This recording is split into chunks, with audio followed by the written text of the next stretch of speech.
So welcome back again.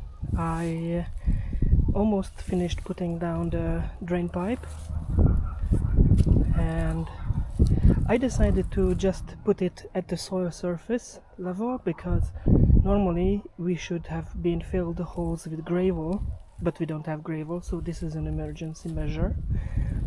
And I had to stop because the mud was getting very sticky, and I also see that I normally don't use gloves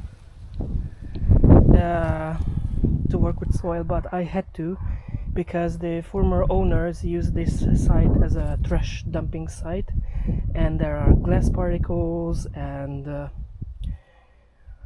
organic matter packed in plastic bags and glass and shards of glasses and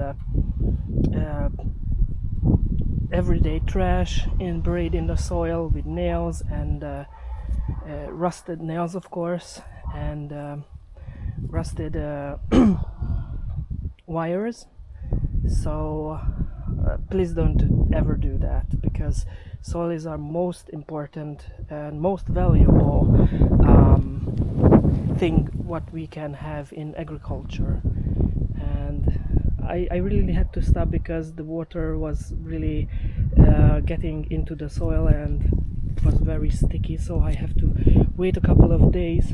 Hopefully we won't have any precipitation, and then I can continue the work to cover back the black tarp and put down the nails to secure the tarp in place. So yeah, that would be all. Thank you for your attention. See you next time. Goodbye.